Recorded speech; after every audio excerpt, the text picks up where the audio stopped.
ugliest just doesn't happen here. Bring home our daughter.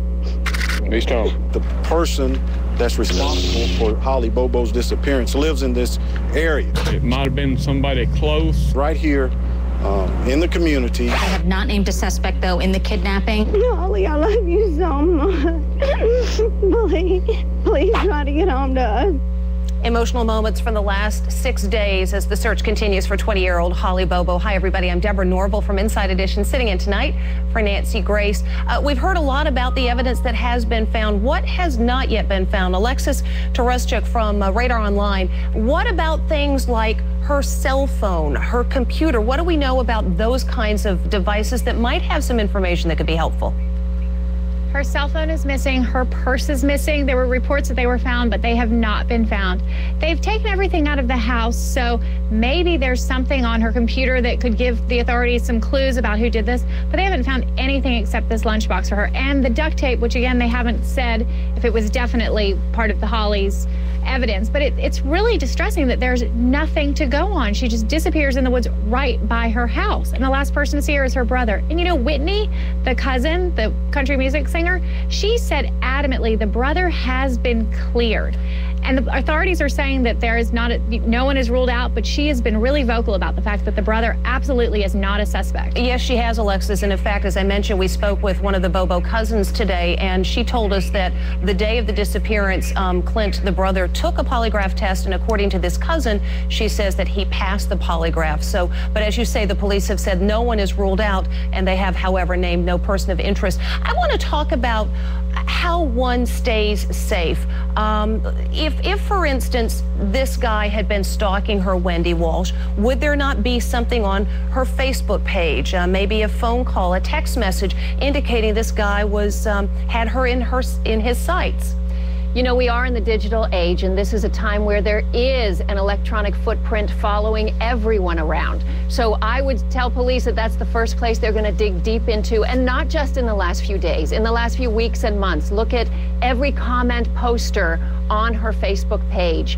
Look at if she is a Twitter user, look at her Twitter page. See who's there, what their comments are, and look for comments from relative strangers or online friends, as I call them, people who blame the world, the outside world, and not themselves for issues and problems that are coming up in the world. So definitely tech can help. According to the FBI, 7 women are kidnapped every day in this country.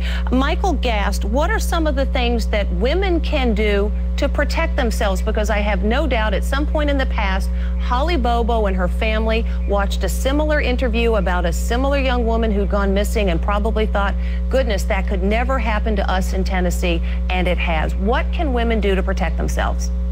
They need to always stay alert. They need to always be vigilant. They need to always be aware that they can become a victim very, very fast.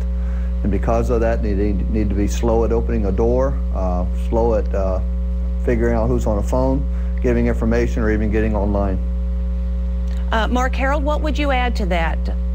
Well, I think in this case, the one thing, you have the technology, people have their virtual identity, and a lot of people will communicate with somebody that they wouldn't in person. They wouldn't spend time with, they may not talk on the phone with, but they may communicate through one of the social sites, one of the social media sites.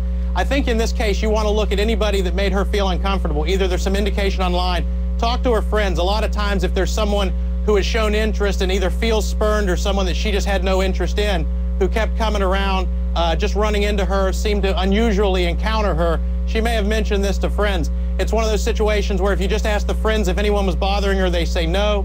But if you ask more pointed questions, they may come up with something, because a lot of times when a female who becomes a victim felt uncomfortable, at some point she conveyed that to a friend along the way.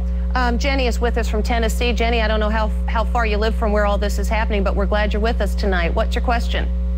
Our question is basically 2 questions in one. The first is whenever the brother finally ended up seeing the blood on the carport, do we know if he ran after his sister and the perpetrator into the woods? That's the first one. And then secondly, has the family said how well Holly actually is familiar with the woods behind her home so that maybe she can get to a nearby road? Tammy Ramey, I'll ask you about how well Holly would have known the woods out there. I can't really answer that. That is a very, very densely wooded area, lots of briars. I don't think she wouldn't have been the type to have just taken off to take a walk through the woods. We just don't do that around here. And the first part of your question, Joe, I'm going to let you handle that. What was the question again? Jenny, can you repeat the question, please?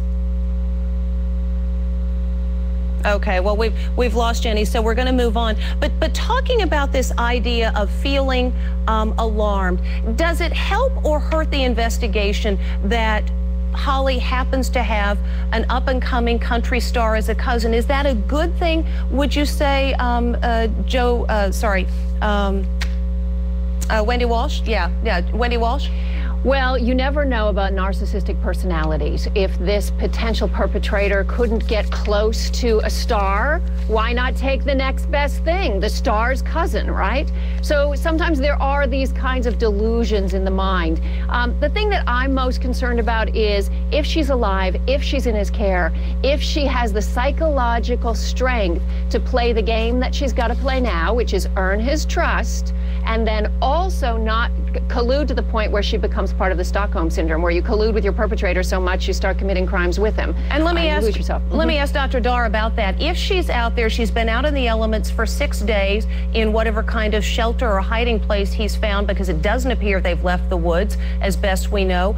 Would a healthy young 20-year-old be able to stand up to that? It's been raining. It gets cold there at night.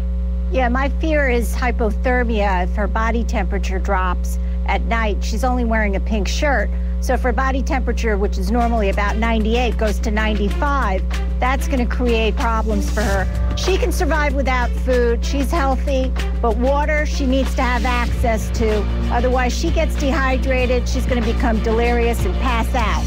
The fears continue, and our concern grows for Holly Bobo, and our discussion will continue right after this time out.